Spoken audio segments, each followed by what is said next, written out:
Karen Whitmore walked up to my Navy patrol boat and slapped a $500 violation sticker right onto federal military property. Then she looked me dead in the eye and said, "Military people aren't special."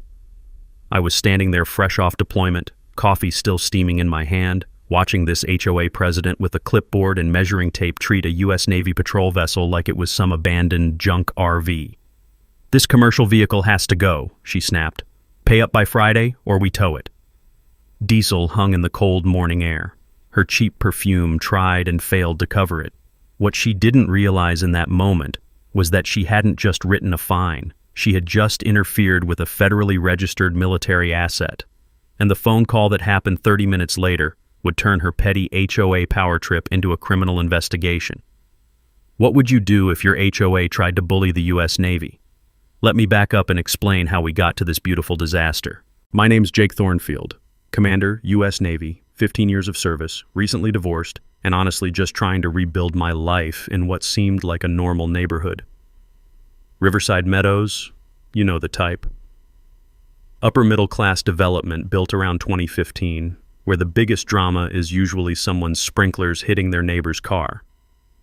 I chose this place for one reason: waterfront access. My 25-foot patrol boat isn't just a vehicle, it's everything. My dad served in World War II, and when the Navy decommissioned this vessel, I bought it to honor his memory. After my marriage fell apart and my world turned upside down, working on this boat with my teenage daughter Emma every other weekend became the only thing keeping me grounded. The neighborhood seemed perfect: quiet streets, decent people, lake access, and a driveway big enough for the boat trailer. Bob Fletcher, a retired Marine, lived 3 doors down with his own boat setup. Maria Santos, a legal secretary, lived across the street with her 2 kids. Normal families living normal lives. Then Karen Whitmore bought the McMansion at the end of the cul-de-sac. Karen's what happens when someone with zero real authority gets handed a clipboard and suddenly thinks they're running the Pentagon. Former insurance claims investigator, which explains why she treats every conversation like you're trying to commit fraud. No kids, husband who's conveniently traveling for business 90% of the time, and apparently infinite free time to make everyone else miserable. See, our HOA was supposed to be simple. Keep your grass reasonable, don't blast music at midnight, maybe organize a block party once a year, basic neighbor stuff. But when the builder turned control over to residents 3 years ago, Karen saw her chance to finally be important. Since nobody else wanted the headache, she ran for president unopposed. Big mistake, neighborhood, huge mistake. Within 6 months, Karen had transformed a simple homeowners association into her personal dictatorship. She started carrying around an actual ruler to measure grass height, a ruler for grass. She timed people's garbage can placement to ensure compliance with the no earlier than sunset the night before rule. And the photographs, dear God, this woman documented violations like she was building a federal case. But here's what made Karen truly dangerous: selective enforcement. Bob Fletcher's boat trailer sits in his driveway year-round without a peep from Karen. The family at the corner with kids' toys scattered across their front lawn every day? Nothing. But cross Karen personally, question her authority, or God forbid point out her own violations, and suddenly she'd discover 17 infractions that require immediate attention. The smell of fresh-cut grass and lake water used to mean peace and quiet. Now, it just reminded me that Karen was probably lurking somewhere with her measuring tape, hunting for reasons to ruin someone's day. So when I pulled into my driveway that October morning, boat loaded up for some routine maintenance after deployment, I figured my biggest problem would be replacing the fuel pump, maybe dealing with some rust spots. Instead, I got Karen clicking across my concrete in designer heels at 7 in the morning, violation notice already filled out like she'd been planning this ambush for months. "Commercial vehicles aren't permitted in residential driveways," she announced without so much as a welcome home.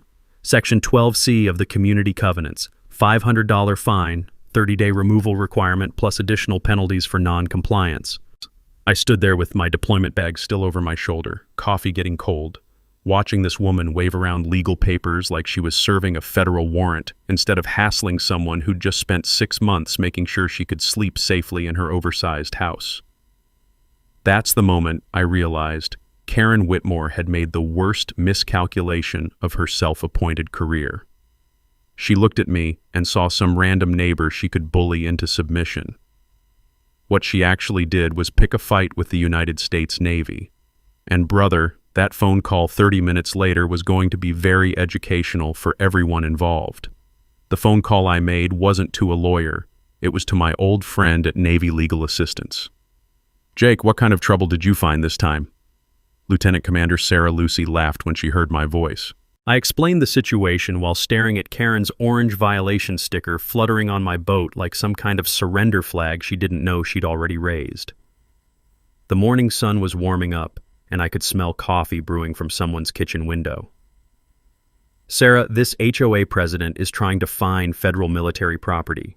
She wants me to remove a Navy vessel from my own driveway." The silence stretched for about 5 seconds. Then, "She did what?" 2 hours later, I had official documentation flooding my inbox. Back in law school, I'd learned about federal preemption, how federal law automatically trumps state and local regulations when they conflict. It's not a suggestion or a guideline, it's constitutional bedrock. But I never thought I'd need it to protect my boat from a suburban dictator with a measuring tape. Here's what I didn't expect.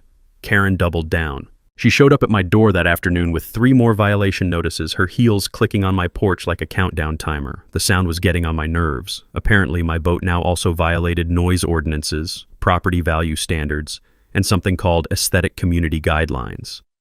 "I don't care what your military friends say," she announced, standing there like she owned my front porch. "Federal law doesn't override our community standards. This is a private neighborhood, not a military base." The woman actually said that, with complete confidence, like she'd just discovered some legal loophole that had escaped constitutional scholars for 2 centuries. The smell of her desperation was starting to overpower even that aggressive perfume. She'd spent the morning going door to door with a petition to ban commercial and military vehicles from our streets, working herself into a frenzy. 17 families signed this, she declared, waving her clipboard like evidence in a murder trial. "The community has spoken against military vehicles disrupting our peaceful neighborhood." I glanced at the signatures. Half were from addresses that didn't exist in our development. She'd apparently gotten creative with house numbers. The rest looked like people she'd cornered while they were rushing to work, probably signing just to escape her morning ambush. That's when Bob Fletcher walked over, drawn by the commotion. He took one look at Karen's petition and started laughing, the kind of deep, rumbling laugh that means someone's about to get educated in ways they won't enjoy. "Karen, you just asked me to sign a petition banning my own boat, the one sitting in my driveway for 3 years without a single word from you." Her face went crimson.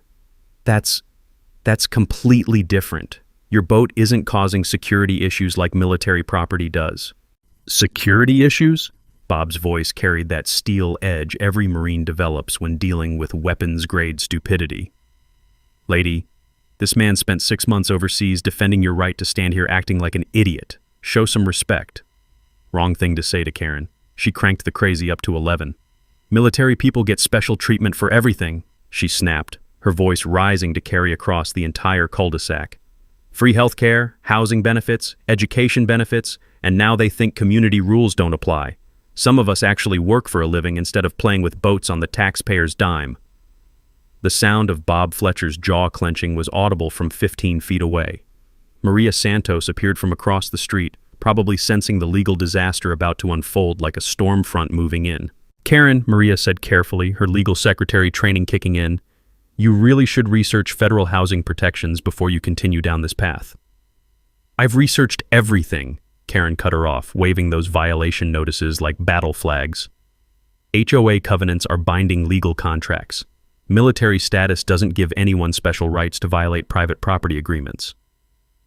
That's when it hit me. Karen had never actually read the original covenant documents. She was working off summary sheets from the previous board, and something told me those summaries were missing crucial details, maybe deliberately. I pulled out my phone, showed her the Navy legal documentation. "Ma'am, this explains exactly why your violation notice is legally invalid. Want me to walk you through the federal statutes involved?" She barely glanced at the screen. "I don't read military propaganda. Pay the fine by Friday or we tow your boat. End of discussion." 3 neighbors stood there in the afternoon sun, watching Karen declare war on the U.S. Constitution. Someone's barbecue smoke drifted over from the next street. normal people having normal weekend afternoons while our HOA president was busy committing career suicide. That evening, another certified letter arrived. Karen had escalated from simple violation to threatening seizure of federal property. She still had absolutely no clue what she'd just unleashed. Karen's next move proved she'd completely lost whatever grip on reality she'd started with. Monday morning, I woke up to find city code enforcement in my driveway. A tired-looking inspector named Rodriguez was walking around my boat with a clipboard, shaking his head like he couldn't believe he'd been called out for this. "You Commander Thornfield?" he asked, already sounding apologetic. "That's right. I'm guessing Karen Whitmore sent you?" He sighed.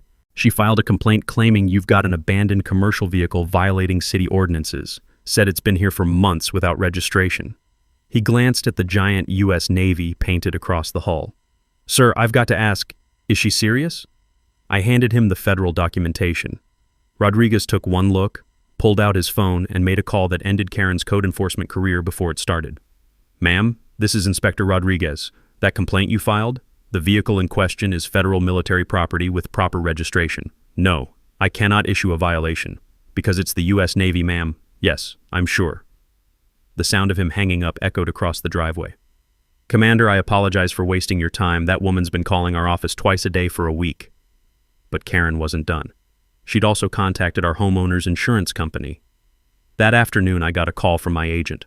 "Jake, I've got some lady claiming your boat is a safety hazard affecting the entire neighborhood's coverage. She says you're storing hazardous materials and military weapons." I laughed. "Military weapons? It's a patrol boat, not a destroyer. The most dangerous thing on board is probably expired flare guns." "Yeah, I figured, but she's demanding we drop your coverage or raise everyone's premiums. She's also threatening to sue the insurance company for enabling dangerous military activities in civilian areas." Here's something I learned during my divorce proceedings. Insurance fraud is a federal crime when it crosses state lines. Karen had just graduated from annoying neighbor to potential felon, and she didn't even know it. That evening, Karen organized what she called an emergency community safety meeting.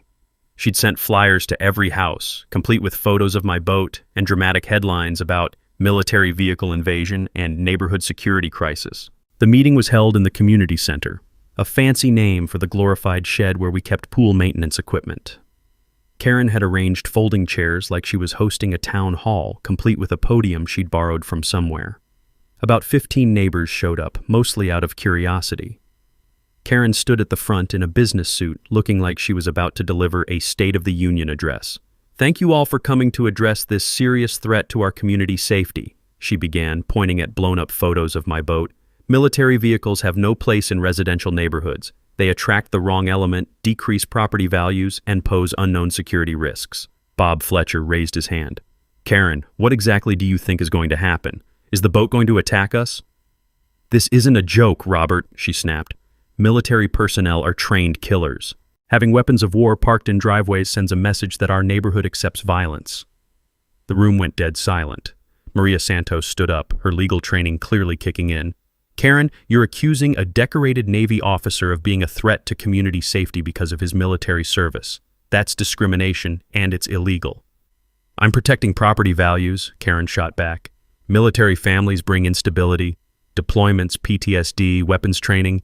These people are different from normal families." Wrong thing to say in front of Bob Fletcher's wife, Carmen, who'd been quietly knitting in the back row. "Normal families?" Carmen's voice cut through the room like a blade. "My husband served 3 tours in Afghanistan. Are you saying we don't belong in this neighborhood?" The temperature in the room dropped about 20 degrees. Several neighbors started shifting uncomfortably, realizing Karen had just crossed a line that couldn't be uncrossed. But Karen kept digging. "I'm saying military families should live on military bases where their lifestyle choices don't affect civilian property values. This neighborhood was supposed to be peaceful." That's when I noticed something interesting. Karen kept mentioning property values, but she'd been asking very specific questions about my house's purchase price and mortgage details, almost like she had a financial interest in forcing me to sell. Young couple from the end of the street, the Hendersons, stood up to leave. "This is insane," Mrs. Henderson said. "We moved here because it seemed like a nice community. This isn't nice at all." They weren't the only ones. Half the room emptied while Karen was still talking about military invasion and protecting our children from violence exposure. By the time she finished her presentation, she was basically talking to herself and two neighbors who looked like they'd rather be anywhere else. That night, I got 3 separate calls from neighbors apologizing for Karen's behavior. Apparently, word was spreading that our HOA president had officially lost her mind. But Karen's biggest mistake was still coming. Karen's media campaign backfired so spectacularly that it probably set some kind of record for self-inflicted damage. She'd contacted the local newspaper, spinning a story about military intimidation and federal overreach in suburban neighborhoods. The reporter who showed up, Jessica Martinez, had done her homework. "Ms. Whitmore, can you explain why other boats in the neighborhood haven't received similar violations?" I watched from my front window as Karen fumbled for an answer. She was standing next to my boat, gesturing dramatically while Jessica took photos. "Those are recreational vehicles," Karen finally said. "This is military property, which poses different concerns for family safety."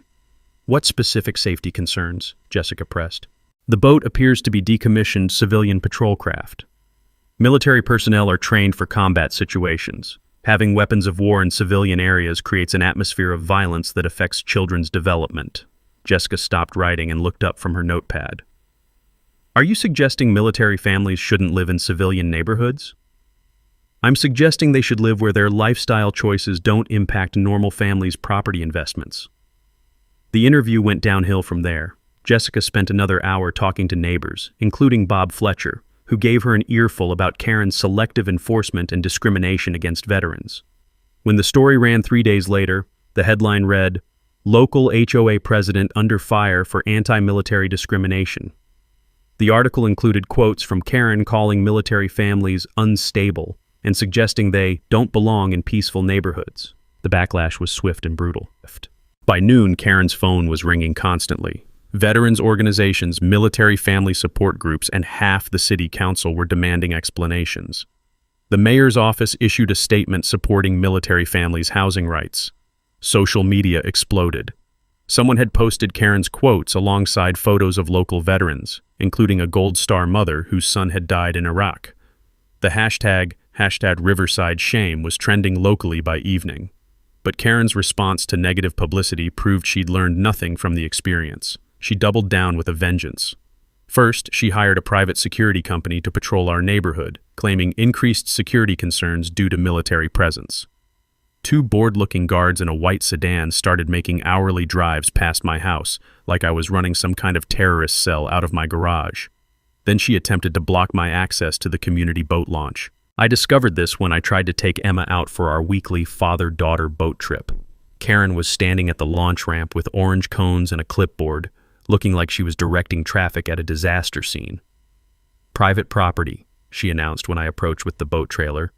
"Homeowners only." "Karen, I live here. This is my daughter Emma." "Military vehicles aren't permitted at community facilities," she declared, completely ignoring Emma, who was staring at this woman like she'd grown a second head. "It's the same boat that's been using this launch for 2 years," I pointed out.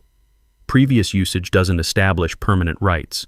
New security protocols require background checks for all watercraft operators."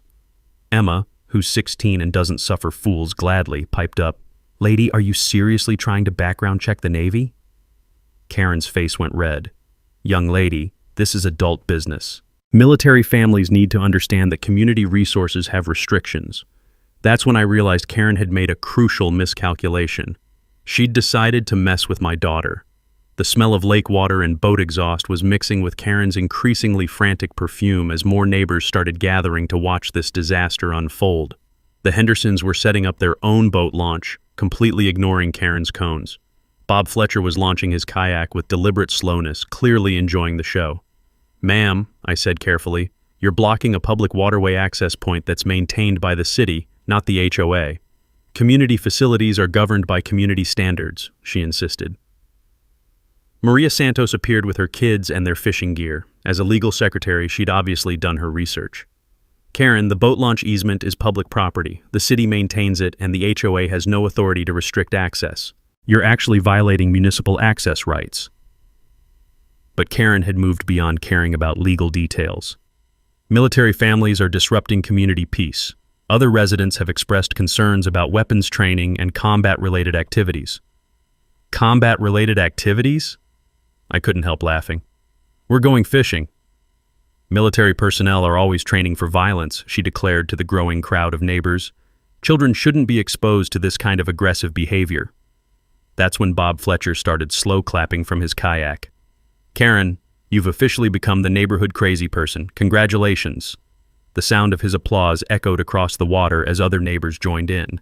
Karen stood there with her cones and clipboard, suddenly realizing she was the only one who thought any of this made sense. But her biggest mistake was still ahead. Because that evening, she made the phone call that would turn her HOA presidency into a criminal case. She called the FBI to report suspicious military activity in our neighborhood. The FBI call was Karen's masterpiece of self-destruction. Agent Patricia Wells showed up at my door Friday morning, looking exactly like someone who'd been dragged away from real work to deal with a suburban lunatic. Commander Thornfield, I'm Special Agent Wells, FBI. We received a report of suspicious military activity at this address. I invited her in for coffee. Agent Wells, let me guess, Karen Whitmore called you. She smiled. How did you know? Because she's been escalating her attacks on my family for 2 weeks. What exactly did she report? Agent Wells pulled out her notepad. Quote, military personnel conducting weapons training and strategic planning in residential area. Possible terrorist cell using boat for transportation of illegal materials. Request immediate investigation of federal security threat. I nearly choked on my coffee. She reported me as a terrorist for parking my boat in my own driveway. It gets better, Wells continued. She also claimed you were recruiting other veterans for anti-government activities and running unauthorized military operations out of your garage. The absurdity was almost beautiful. Karen had called the FBI to investigate a Navy officer for being in the Navy. Agent Wells spent 20 minutes examining my boat, reviewing my service record, and confirming what anyone with functioning brain cells already knew. I was exactly who I claimed to be, doing exactly nothing suspicious. Commander, I have to ask, what did you do to make this woman so angry? I came home from deployment. She laughed. Well, Ms. Whitmore has now filed a false report with federal law enforcement. That's a felony. She's also interfered with a federal investigation by providing knowingly false information. But here's where things got really interesting. While Agent Wells was investigating Karen's ridiculous claims, she noticed something else: the financial irregularities in HOA management that Maria Santos had been quietly documenting. See, Maria wasn't just a legal secretary. She was a forensic legal secretary who specialized in financial fraud cases, and she'd been paying attention to Karen's vendor contracts and expense reports. Commander, your neighbor, Ms. Santos, asked me to look at some HOA documents while I'm here. Says there might be additional federal crimes involved. Maria appeared with a banker's box full of records. Agent Wells, I think Karen's HOA position is a cover for embezzlement and contractor fraud. The numbers were staggering. Karen had approved $180,000 in maintenance contracts over 3 years. Legitimate bids for the same work? About $75,000. The difference was going to shell companies that traced back to accounts Karen controlled. But here's the federal angle. Karen had been using the Postal Service to mail fraudulent invoices and fake vendor documentation.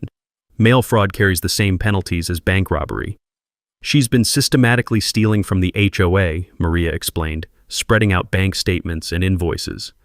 Inflated contracts, kickback schemes, and forged board approvals. She's probably taken over $100,000.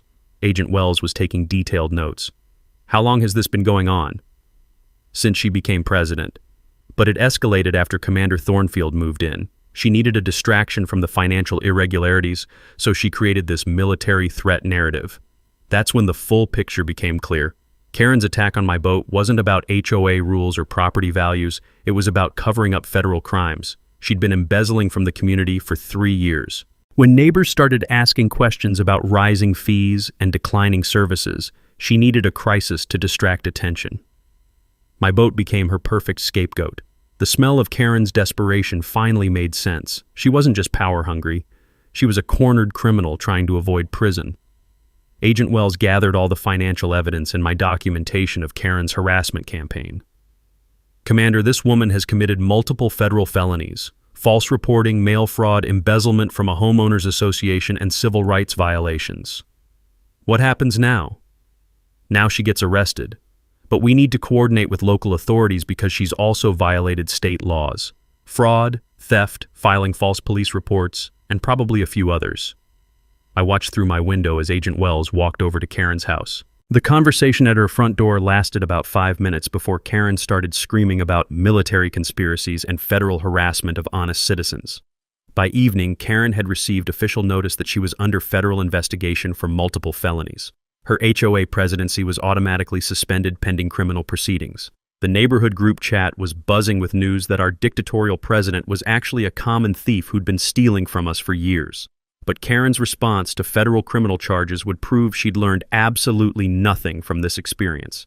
She was about to make the worst decisions of her already disastrous life. Time for strategic warfare.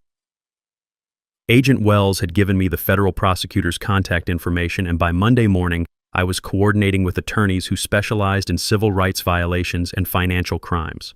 Turns out, Karen had stumbled into a perfect storm of federal jurisdiction. The Service Members Civil Relief Act protects military families from exactly the kind of harassment Karen had been dishing out. Violations carry automatic attorney fee awards, meaning she'd pay for my legal costs, win or lose. But that was just the beginning. Here's something most people don't know about HOA embezzlement. When it involves federal mail fraud, it triggers RICO statutes. Racketeer Influenced and Corrupt Organizations Act. Karen's 3-year theft scheme qualified as organized crime under federal law. Bob Fletcher and I spent Tuesday evening in my garage, going through 3 years of HOA meeting minutes that Maria had obtained from county records. Karen had been forging board votes for major expenditures, approving contracts that never went through proper bidding, and creating entire maintenance projects that existed only on paper. Look at this. Bob pointed to a $15,000 emergency roof repair for the community center. That roof was replaced 6 months ago for $4,000. Where'd the other 11 grand go? Emma was handling the social media warfare. At 16, she understood platforms I'd never heard of, and Karen's anti-military quotes were going viral in ways that would make a marketing professional weep with envy. Dad, hashtag Karen V's Navy has 40,000 shares on TikTok, she reported, looking up from her laptop. Military families all over the country are posting their own HOA horror stories. The Veterans Coalition of Riverside Meadows was now 15 families strong, all documenting Karen's selective enforcement and discriminatory behavior. We had photos, videos, recorded conversations, and enough evidence to fill a small courthouse. Maria Santos had become our unofficial legal coordinator, using her forensic training to organize evidence in ways prosecutors dream about. She'd created timelines, financial flowcharts, and documentation that would make the FBI's case practically airtight. Karen's biggest mistake was putting everything in writing, Maria explained, showing us email threads where Karen explicitly discussed targeting military families. She documented her own civil rights violations. Wednesday brought the community education campaign. I hosted Know Your Rights seminars for military families, teaching them about federal housing protections and HOA governance requirements. Turns out, Karen had been violating veterans' rights for years, but nobody knew enough law to challenge her. Here's what civilian families don't understand about military housing rights. The Service Members Civil Relief Act isn't just about deployment protection. It covers discrimination, harassment, and retaliation against military families. Karen had violated federal law so many times we needed spreadsheets to track it all. The forensic accountant Maria had recommended found additional irregularities that even surprised us. Karen had been billing the HOA for personal expenses, her home security system, landscaping for her own property, even her car payments. She'd claimed everything was community security or presidential duties. Total theft over 3 years, $127,000. Not exactly Bernie Madoff territory, but enough to trigger serious federal penalties. Thursday brought tactical planning for the final confrontation. The emergency HOA meeting was scheduled for Saturday evening, with media invited to document Karen's official removal from office. Agent Wells advised us to let Karen continue making public statements. Every time she opens her mouth, she provides more evidence for federal prosecutors. The woman can't stop incriminating herself. The local VFW commander offered organizational support and media contacts. Military Times wanted to interview me about HOA discrimination. The American Legion was preparing a statement about veterans' housing rights, but our secret weapon was timing. Karen didn't know about the federal investigation's full scope. She thought this was still about boat parking violations, not realizing she was facing multiple felony charges. Friday evening, I reviewed our complete evidence package: financial fraud documentation, civil rights violation recordings, false federal report documentation, and testimony from 15 families about Karen's abuse of authority. The smell of victory was mixing with autumn air as neighbors prepared for Saturday's showdown. Karen had spent 3 years terrorizing this community, stealing our money, and attacking military families. Tomorrow, she'd face the consequences of every choice she'd made. The best part? She still thought she was going to win. Karen's response to federal criminal charges was to hire the most expensive lawyer in 3 counties and declare total war on everyone who'd opposed her. Her attorney, Richard Pemberton, looked exactly like what you'd expect from someone charging $800 an hour. Expensive suit, perfect hair, and the kind of confidence that comes from never having met a problem money couldn't solve. Their first move was threatening defamation lawsuits against every neighbor who'd spoken to the media about Karen's behavior. Cease and desist letters arrived via certified mail, demanding retractions and monetary damages for malicious falsehoods about Karen's character. Bob Fletcher's response was to frame his letter and hang it in his garage like a trophy. But Karen's legal strategy went beyond intimidation. She started spreading rumors that made her previous accusations look reasonable by comparison. She told anyone who'd listen that my boat contained classified military equipment and that I was conducting surveillance operations on the neighborhood. She claimed my garage workshop was actually a weapons modification facility and that federal agents were protecting me because I was an undercover operative. The paranoia was becoming genuinely concerning. Maria Santos got the worst of it.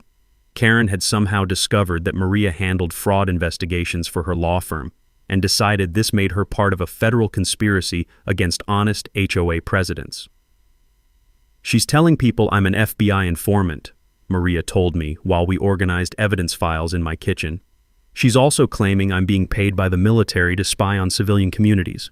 Karen's husband, David, had returned from his business trip to find federal agents interviewing his wife about embezzlement charges. His response was to immediately hire his own attorney and file for divorce, claiming he'd had no knowledge of Karen's financial activities. This sent Karen into a spiral that was visible from space. She started appearing at neighbors' doors at all hours, demanding they sign affidavits supporting her version of events. She offered Emma's babysitting clients cash to report suspicious activities at our house. She even approached the mail carrier trying to get him to confirm that I received unusual packages that might contain military contraband. Then came the bribery attempt. Saturday morning, Karen showed up at my door with a cashier's check for $10,000 and a prepared statement claiming the boat incident had been a misunderstanding between neighbors. "Take the money and tell the FBI this was all blown out of proportion," she said, standing on my porch like she was offering to buy a used car. "We can make this whole thing disappear." I was recording this conversation on my phone per my attorney's advice. "Karen, are you trying to bribe me to lie to federal investigators?" "It's not a bribe. It's a settlement for the inconvenience you've experienced. Plus, I'll guarantee no future HOA issues with your boat." "And in exchange?" "You call Agent Wells and tell her you exaggerated about the harassment. Say it was a simple neighbor dispute that got out of hand." The woman was literally offering money to obstruct a federal investigation on my front porch while I recorded every word. "Karen, you're asking me to lie to the FBI. I'm asking you to be reasonable. Military people understand strategic thinking, right? Sometimes you have to compromise to achieve larger objectives." The conversation lasted 12 minutes and provided enough evidence for additional federal charges. Karen had just graduated from embezzlement and false reporting to attempted bribery and obstruction of justice. But her crowning achievement in self-destruction was still coming.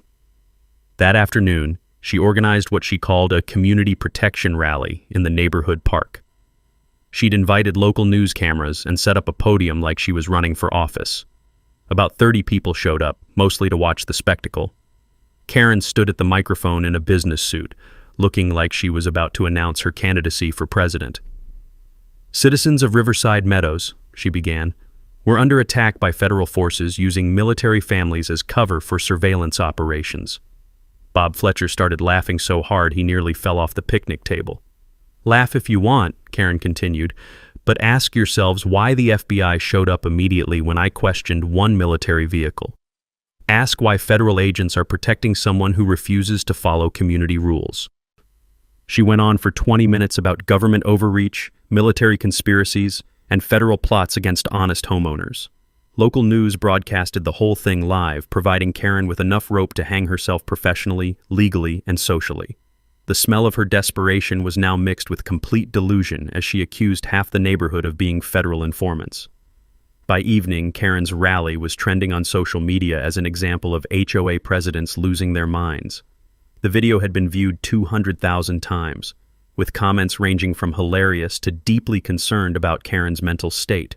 But her final desperate act was still coming. Karen's last desperate gambit was vandalism. Tuesday night, my security cameras caught her sneaking across my driveway at 2 a.m. with what looked like a bottle of automotive paint stripper. She poured it along the side of my boat, apparently thinking she could damage it enough to justify her safety concerns. The acrid chemical smell woke me up around 3. I found streaks of acid burns along the hull, eating through the navy paint like some kind of corrosive nightmare. But here's what Karen didn't understand about security cameras. They record everything, including her license plate, her face, and the Home Depot receipt she'd thrown in my garbage can. Agent Wells arrived that morning with a crime scene photographer and enough evidence collection bags to process a murder. Commander, she just escalated from financial crimes to destruction of federal property. That's a felony enhancement. The paint stripper had caused about $3,000 in damage, but the federal angle made it serious. Vandalism of military property carries enhanced penalties, especially when it's part of an ongoing harassment campaign. Karen's response to being caught was to claim the boat had spontaneously deteriorated due to improper storage of hazardous military chemicals. She actually called the fire department to report a chemical leak from my garage. Fire Chief Martinez showed up with a hazmat team, looking like he'd rather be fighting actual fires than dealing with suburban psychosis. After finding nothing more dangerous than lawnmower fuel and boat maintenance supplies, he had some choice words for Karen about false emergency reports. "Ma'am, calling in fake hazmat situations wastes resources that could be needed for real emergencies. That's a misdemeanor charge, and I'm filing it personally." But Karen's master plan was just getting started. She filed an insurance claim against the HOA policy, claiming my boat had leaked toxic substances that required professional cleanup of community property. The insurance investigator took one look at her claim and opened a fraud investigation. Then she attempted to have my boat towed as an abandoned vehicle. I discovered this when I came home Thursday to find a tow truck in my driveway and a very confused driver trying to figure out how to hook up a boat trailer. "Sir, I got a call about an abandoned military vehicle," he explained, looking at the paperwork Karen had given him. "But this doesn't look abandoned, and I don't think I'm qualified to tow Navy property." Karen was standing on her porch, watching through binoculars like she was directing a military operation. "Smart thinking," I told the driver. "Towing federal property without authorization is a federal crime. You probably saved yourself a lot of trouble." He left immediately, but not before giving Karen a piece of his mind about wasting his time with fake towing requests. Friday brought Karen's final meltdown. She started knocking on doors throughout the neighborhood, demanding neighbors sign a petition to expel military families from Riverside Meadows. Most people slammed their doors, but a few were polite enough to listen to her increasingly unhinged theories. "Military personnel are trained killers," she told Mrs. Henderson while her kids played in the yard. "Having them in civilian neighborhoods creates psychological trauma for children who aren't used to violence." Mrs. Henderson asked her to leave. "Combat veterans suffer from PTSD and substance abuse," she told the young couple at the end of the street. "Property values plummet when military families move in because banks know the risks." They called the police, but Karen's piece de resistance was calling Child Protective Services. She reported me for exposing a minor to dangerous military equipment and using a child to transport weapons across state lines. She claimed Emma was being militarized through boat trips and that I was training her for combat scenarios. The CPS investigator who showed up seemed genuinely embarrassed about the whole thing. "Mr. Thornfield, someone reported that you're, and I'm reading this directly, indoctrinating your daughter into military violence culture through boat-based combat training exercises." Emma, who was doing homework at the kitchen table, looked up and said, "She means fishing. We go fishing." The investigation lasted about 10 minutes and resulted in CPS filing a complaint against Karen for false reporting involving child welfare. By weekend, Karen had racked up charges for vandalism, false emergency reports, insurance fraud, filing false CPS reports, and attempted obstruction of justice. But the community had reached its breaking point. Saturday's emergency HOA meeting was packed beyond capacity. Media crews, federal agents, and neighbors who'd had enough of Karen's reign of terror were all gathering for what everyone knew would be the final confrontation. The smell of justice was finally in the air. Saturday evening, 6 p.m. The community center was packed like a concert venue. Every folding chair was occupied. Neighbors were standing along the walls, and local news crews had set up cameras to broadcast Karen's political execution live. Agent Wells sat in the back row with federal prosecutors, armed with enough criminal evidence to lock Karen up for years. Karen arrived 15 minutes late, wearing her best business suit and carrying a banker's box of evidence, like she was about to deliver a closing argument that would vindicate her completely. She had no idea she was walking into her own funeral. "Thank you for coming to this critical community meeting," she began, positioning herself behind the podium like she was still in charge of something.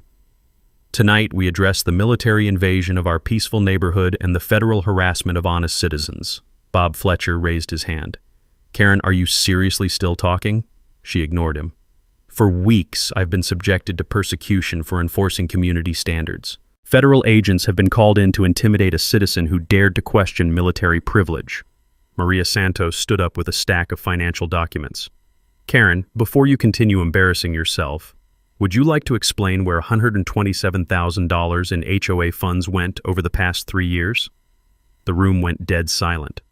Karen's face shifted through several colors before settling on pale green. Those are routine operational expenses that civilian neighbors don't understand. Operational expenses like your car payments? Maria pressed. Your home security system? Your personal landscaping bills? Karen's attorney, Pemberton, was furiously scribbling notes and looking like he wanted to crawl under his chair. Community security requires comprehensive protection, Karen insisted. As president, my personal safety ensures continuity of governance. That's when Agent Wells stood up. Ms. Whitmore, I'm Special Agent Wells, FBI.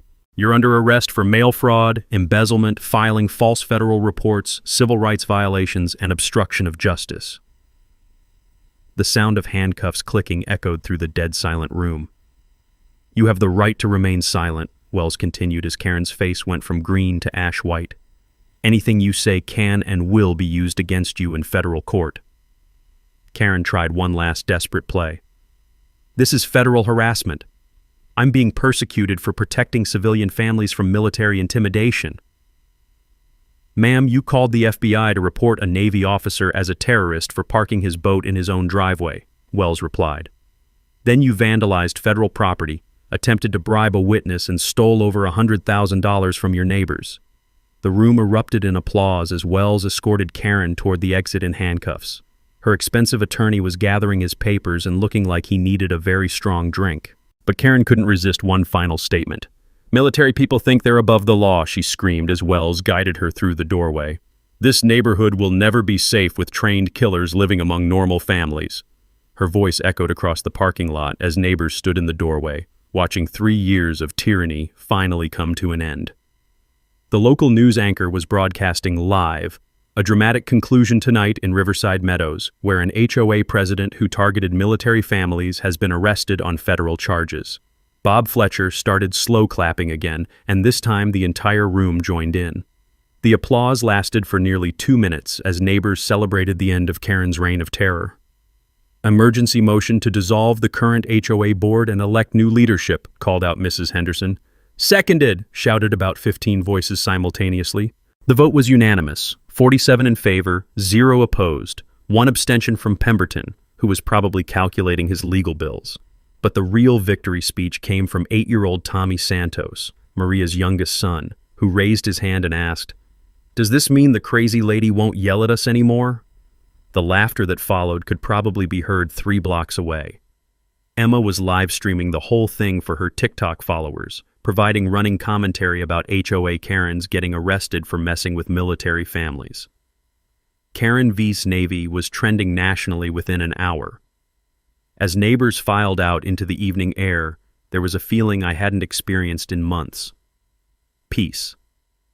The smell of autumn leaves and lake water wasn't tainted with Karen's perfume and desperation anymore. Maria Santos approached me with a group of neighbors. "Jake, we'd like you to consider running for HOA president, someone who actually understands service and community." Agent Wells handed me her card as she left. "Commander, your case is going to be cited in civil rights training for years. Thank you for documenting everything so thoroughly." Karen Whitmore had finally learned what happens when you pick a fight with the United States Navy. She just learned it from the back seat of an FBI vehicle. 6 months later, Karen Whitmore was sentenced to 18 months in federal prison. The judge wasn't gentle. "Ms. Whitmore, you systematically stole from your community, filed false reports with federal agencies, and engaged in civil rights violations targeting military families. Your behavior represents everything wrong with unchecked authority." She got 18 months for the financial crimes, plus 3 years probation for the civil rights violations. The restitution order required her to pay back $127,000 to the HOA, plus my legal fees, which totaled another $45,000. Her ex-husband David had moved to Florida before the sentencing. The divorce settlement gave him everything except Karen's legal debts, which she'd be paying off for approximately the rest of her natural life. But the real victory wasn't Karen's imprisonment, it was what happened to our community. The new HOA board, led by Bob Fletcher as president and Maria Santos as treasurer, implemented reforms that became a model for military-friendly communities nationwide. We established term limits, mandatory financial audits, and explicit protections for military families. My boat, now permanently displayed in the driveway with a small plaque reading U.S. Navy, protected by federal law, had become something of a neighborhood landmark. Families brought their kids by to learn about military service and veterans' rights. Emma started the Riverside Veterans Education Foundation with her college fund contribution and money from Karen's restitution payments. The foundation awards $5,000 annually to military children pursuing higher education. Emma was the first recipient, heading to Georgetown in the fall to study constitutional law. "Dad, I want to be a military rights attorney," she told me while we worked on the boat one Saturday morning. Karen taught me that someone needs to protect military families from people like her. The annual Riverside Freedom Festival became our community's biggest event. Military families from across the region attend to celebrate service and educate civilians about veterans' rights. My boat serves as a floating stage for guest speakers, including federal judges who cite our case in military housing discrimination rulings. The smell of barbecue smoke and lake water now carries sounds of children playing and families laughing instead of Karen's heels clicking on concrete with violation notices. Maria Santos and I started dating 6 months ago.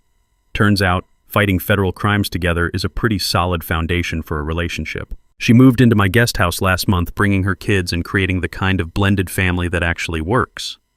My mother, who'd been living in assisted care, moved into the renovated guest apartment. Having her close by for Emma's senior year, watching 3 generations work together on the boat, feels like everything I was fighting for finally came together. Bob Fletcher was re-elected HOA president unanimously. His first official act was establishing the Karen Whitmore Memorial Stupid Rule, which automatically voids any HOA regulation that discriminates against military families.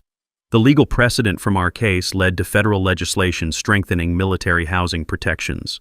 The Thornfield Protocols are now mandatory training for HOA management companies, and Karen's arrest video is used in civil rights seminars across the country. Karen's house sold to a young Air Force family at below market price. Staff Sergeant Williams and his wife Jessica have 2 kids and a dog, and they use their driveway for everything Karen would have hated: kids' bikes, a motorcycle, and occasional visits from Jessica's brother, who drives a very large Army truck. The irony is delicious. Last month I received a call from a Navy family in Texas facing similar HOA discrimination. Their president claimed authority over a veteran service dog, demanding emotional support animal fees for a working military animal. "Commander Thornfield, we heard about your case. Can you help us understand our rights?" Looks like Karen's legacy is inspiring a whole new generation of HOA tyrants who need education about federal law. The best part? Every time military families win these battles, they cite our case. Karen Whitmore's name is now permanently associated with spectacular legal failure and federal imprisonment. Justice has a sense of humor. So here's what I want you to do. Drop a comment below with your worst HOA nightmare story. I read every single one, and your experience might be featured in our next video about entitled neighbors who need to learn about federal law. Hit that subscribe button and ring the notification bell because these HOA revenge stories get crazier every week. Trust me, Karen wasn't the only petty dictator out there who needs to discover that military families have rights that supersede clipboard tyranny. And remember, document everything, know your rights, and never let petty tyrants win. Sometimes the best victory is watching someone destroy their own life through pure stupidity. Karen certainly proved that theory correct. Thanks for hanging out with us on HOA Stories, where the HOA Karens meet their match. If this story had you cheering or cringing, go ahead and like the video, drop a comment with your reaction, and hit subscribe so you're ready for the next wild HOA tale.